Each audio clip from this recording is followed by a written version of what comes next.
Makanya ketika kita bicara rezeki dari Allah Subhanahu wa taala, Allah sudah jamin. Ya, sudah jamin rezekimu. Nah, seringkali rezeki yang langsung yang sudah dijamin ini enggak dirasa, rezeki yang sifatnya wasilah dicari sampai habis tenaga.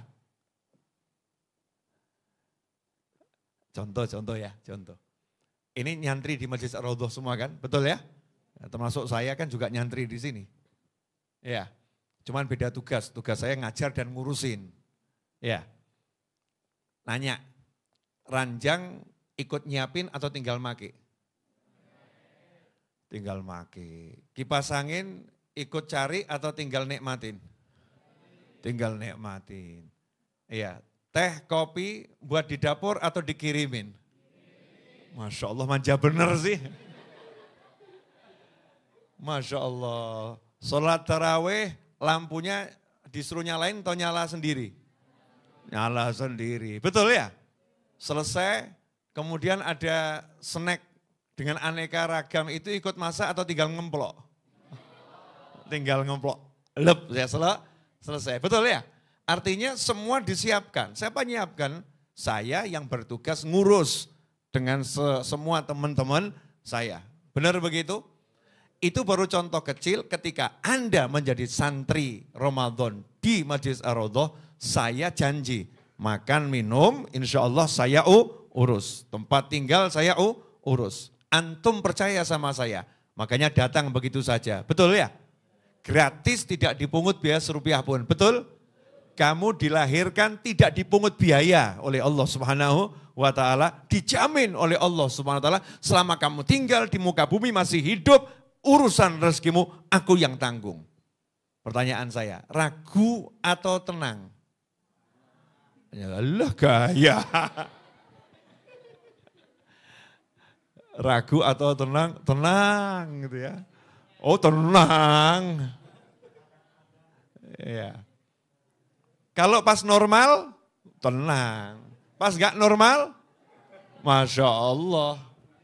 Begitu banyak status yang diupdate. Kalau pas gak tenang gitu kan ya. Sementara gak tenangnya lebih banyak daripada tenangnya. Tenangnya kapan? Ketika buka kitab, tenang. Tutup kitab, Masya Allah. Apalagi Mas Asep mau nikah, Masya Allah. Itu di majelis tenang, keluar dari majelis mulai. Masya Allah. Itu. Paham maksud saya enggak? Jadi ketika kita itu di sini percaya sama saya, jadi tenang, betul kan? Nah kita percaya sama Allah kok enggak tenang? Aneh atau enggak aneh? Aneh itu. Aneh ya? Aneh. Nah, kenapa itu? Berarti kita belum ya paham makna dijamin oleh Allah Subhanahu wa taala. Sebagai makhluk kujamin kamu. Itu kita belum paham.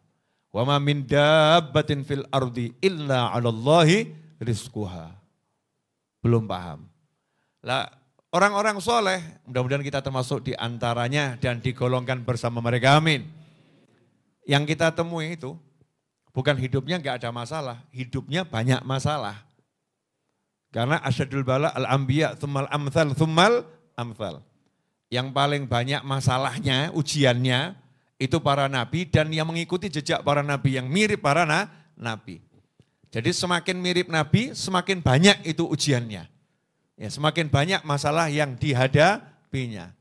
Tapi semakin tenang hatinya. Loh, kok bisa ya? Masalahnya semakin banyak kok hatinya semakin tenang. Nah, sementara kita belum punya masalah, hatinya sudah salah. Belum punya masalah, hatinya sudah was-wasnya luar biasa. Contoh ya, ini belum ada masalah. Ada seseorang kerja di kantor. Gajinya 1 bulan 10 juta. Banyak atau sedikit? Banyak. Ya, gajinya 1 bulan 10 juta. Nah, ini enggak punya masalah dia. Terus dapat berita. Berita. Bulan depan kamu dipecat. Sudah ada masalah belum nih? Belum, masalahnya masih bulan depan. Tapi Maret dengar berita begitu, hatinya bagaimana? Tenang atau kacau balau? Belum kena masalahnya, sudah hatinya resahnya luar biasa. Nah kok sampai diomongkan dipecat. Baru ada berita, kelihatannya mau ada pemecatan bulan depan. 5 karyawan akan dipecat. Itu was-wasnya luar biasa. Belum dapat masalah. Sudah enggak tenang. Sementara orang-orang soleh itu masalah, nyantainya luar biasa. Kok bisa? Ya kok bisa seperti itu? Karena paham yang ngasih masalah Allah. Selama masalah itu datang darimu, maka aku tak akan ragu untuk minta pertolonganmu.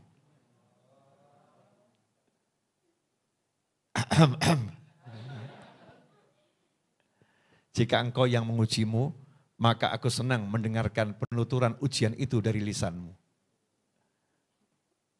Ini bahasa apa ini? Love. It's about love. Ini tentang cinta.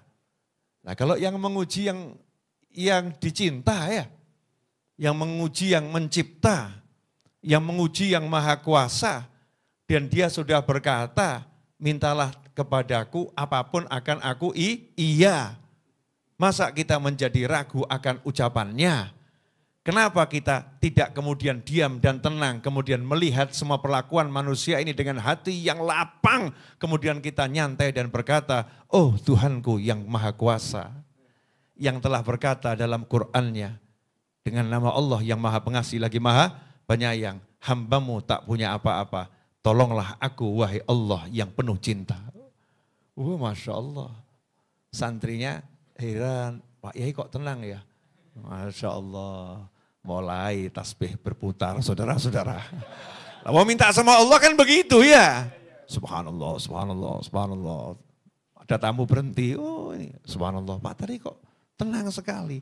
Karena langsung kontaknya sama Maha Kuasa.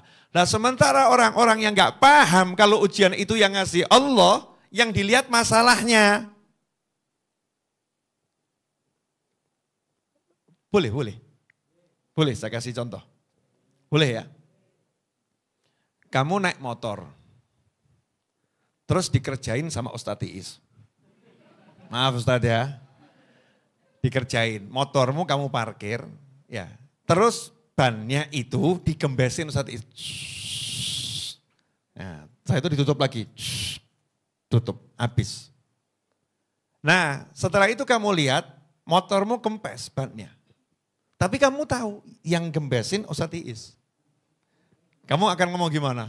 Ustadz, bercandanya ajib betul. Masya Allah. Pompanya mana Ustadz? Pompanya jangan sembunyiin Ustadz. Pompanya please. Kan gitu ya. Yang kamu kejar apa? Ustadznya atau bannya? Ustadznya, betul kan ya? Please Ustadz, please dong ini gembes sekarang. Tanggung jawab. Kan kita gitu, karena tahu yang gembesin Ustadz Iis. Nah kebanyakan manusia dikasih ujian, ribut sama ujiannya, nggak pernah nyapa yang nguji. Dikasih masalah, ribut sama masalahnya, nggak pernah ngomong sama yang ngasih masalah. Makanya dikasih masalah terus nggak paham-paham, tak ajak ngobrol nggak paham-paham ini. Paham nggak maksudnya? Alhamdulillah sudah mulai paham ya. Oke. Contoh yang sederhana yang pernah saya baca di sebuah buku, ini contoh bagus banget. Tapi saya modifikasi sedikit ya. Ini contoh kalau enggak pakai praktek kurang enak sebetulnya. Cuman praktek harus pakai batu sih. Harus ada korban saudara-saudara. Satu is lagi. Ini misal. Ada misal nih ya, saya ngajar kok ada yang tidur. Ada yang tidur. Karena saya sayang agar dia dapat ilmu, jangan sampai gak dapat ilmu. Maka saya ambil batu kecil. Saya lemparkan persis di kopiahnya. Oh saya ahli ngelempar ya, titis itu. Dia melek, siapa ini lempar-lempar. Gitu kan, tidur lagi. Saya mau nanya, saya lanjutkan atau enggak saya lanjutkan? Oh tujuannya biar dia bangun kok, lanjutkan atau enggak? Lanjutkan, oh batu kecil, kurang paham. Ustadz ambilkan yang lebih besar.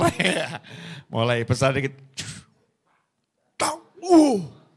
marah. Batu ini kurang ajar, batunya kurang ajar kan. Dari mana datangnya batu ini? Orang tidur terganggu, tidur lagi. Enggak paham. Tapi yang paham, Ustaz, maaf, ketiduran Ustaz, Masya Allah. Boleh enggak saya lanjut tidurnya? Nah, beda kan? Dia langsung ngobrol sama yang lempar. Yang lempar akhirnya berkomunikasi. Karena tujuannya cuma itu. Paham enggak sih? Paham? Jadi kalau seseorang dikasih masalah, berarti suruh ngomong sama masalah atau sama yang ngasih? Yang ngasih. Jadi nyantai lah, yang ngasih udah ngasih tahu juga. Mau selesai masalahnya? Iya. Udah ada Rasulullah Muhammad SAW. Udah jelasin tuh semua, cara biar masalahmu selesai. Udah amalin aja, beres. Nah kita enggak ngomong sama Allah, mikir sendiri. Piye solusinya piye ya? Gimana nih biar selesai? Solusinya gimana? Caranya gimana? Sampai itu rambutnya mulai brodol satu-satu. Iya, brodol satu-satu. Enggak selesai. Nah ini yang tadi saya tekankan, ingatlah kita ini ciptaan. Kita punya yang menciptakan. Itu maknanya dalam. Nah, ini enggak mau jalan sendiri, ciptaan kok mau jalan sendiri. Ya enggak akan pernah beres. Saya kasih contoh lagi boleh? Ya, antum di Majlis Ar-Raudhah tidak tahu seluk-beluknya majlis ini. Karena ini kan seperti masuk suatu ruangan di Raudhah ini yang pintunya nyambung-nyambung ya. Ini orang kalau nggak paham masuk sini kan jadi tersesat ya. Mau belok kanan, atau jeblos sana. Ini jeblos sana. Bingung nih. Gimana ini? Nah dia cari pakai kepalanya sendiri. Mau ke dapur, tapi pakai kepalanya sendiri. Sana nggak ketemu, sana nggak ketemu, sana nggak ketemu. Muter-muter. Santri yang lain mau ke dapur, tulis di grup, saya mau ke dapur, kemana ya arahnya? Apa ada yang bisa mengantarkan? Panitia langsung, posisi di mana? Di sini. Nanti saya utus Ustadz Iis untuk nganterin, Masya Allah. Ustadz Iis nganterin, Mas Fulan gitu, Mas kamu jangan berpikir aneh-aneh. Kalau mbak-mbak ya bukan Ustadz Iis toh ya. Tadi ini, Masya Allah. Bisa dipahami? Karena kontak di grup, ya maka saya mengutus seseorang untuk beresin, benar? Sehingga nggak usah capek muter-muter. Maka nomor satu kalau ada masalah, ya ada masalah, kontak Allah Subhanahu wa Ta'ala. Nanti Allah akan kasih solusi. Please don't be God. Wow. Masya Allah, gaya-gaya titik keliru gak apa-apa. Jangan menjadi Tuhan, kamu itu makhluk. Kita ini ciptaan bukan Tuhan, maka jangan bergaya jadi Tuhan. Wah itu tidak mungkin bisa, wah ini tidak masuk akal, wah itu sulit, itu berat sekali, tak akan tersolusikan. Ini tidak ada, gimana ini, tidak mungkin bisa. Dikasih petunjuk, kamu, sudah enggak bisa, saya lebih tahu masalah itu. Ada enggak manusia model begini? Wakeh. Banyak. Beda sama yang sudah nyantri di santri Ramadan Ar-Raudhah, baik online lewat YouTube saat ini ya, bejo kan ya, maupun yang offline. Paham, dikasih masalah, langsung sholat isya berjamaah. Laporan dulu kan ya. Sholat isya berjamaah, selesai sholat isya mengaminkan doa imam, betul? Habis itu habis ba'diyah angkat tangan. Allahumma masalahnya ini, kirimkan solusinya, amin. Udah gak dipikir. Gak dipikir, lagi sholat masuk mikir masalah kan ya kurang ajar. Udah gak dipikir, lanjutkan sholatnya, waktu makan dia makan. Itu nanti Allah akan masukkan ke dalam hati dan pikiran kita, kamu coba yang ini. Makanya para kiai kalau ditanya, Yai solusinya apa? Gak usah dipikir, udah ngaji aja dulu. Memang belum ada. Memang belum ada. Loh ini dalilnya Al-Quran loh ya, bukan sembarangan. Ketika Nabi Musa alaihissalam ditanya sama kaumnya, gimana ini depan laut, belakang itu Fir'aun ngejar. Apa Nabi Musa ngomong, oh jangan khawatir nanti laut akan saya belah. Enggak. Nabi Musa jawab, kalla inna ma'ya rabbi sayahdin. Pakai saufa. Bukan inna ma'ya rabbi sudah memberikan petunjuk kepadaku. Enggak. Inna ma'ya rabbi sayahdin. Dia nanti Allah akan memberi saya solusi petunjuk untuk masalah ini. Nanti. Kalau kamu jadi Bani Israel yang ikut Nabi Musa saat itu, yuk ketar-ketir. Wah kira solusinya apa rek gitu kan ya. Was-was itu. Was-was. Nah, Nabi Musa alaihissalam dengan pede. Kalla inna ma'ya rabbi sayahdin. Gak mungkin. Saya punya Allah, pasti dikasih petunjuk. Nyantai, tenang. Bisa begitu? Nah, proses. Oh namanya juga kita belajar dalam kehidupan ya proses. Orang proses jangan bilang gagal, lagi proses. Tapi jangan kelamaan prosesnya ya.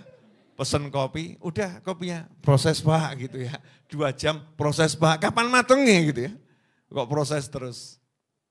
Ya kita belajar dengan cepat, biar enggak dikasih ujian yang serupa, biar naik kelas. Kalau ujiannya sama kan enggak naik kelas, betul ya? Nah kalau naik ujian ini selesai nanti naik kelas, ujiannya beda lah lagi. Tapi kalau udah paham yang uji Allah, model apapun ujiannya santai. Ala inna awliya Allahi la khawfun alaihim walahum yahzanun. Allahumma ij'alna minhum. Masahalah wal jamalah wal lutuf wal afiyah.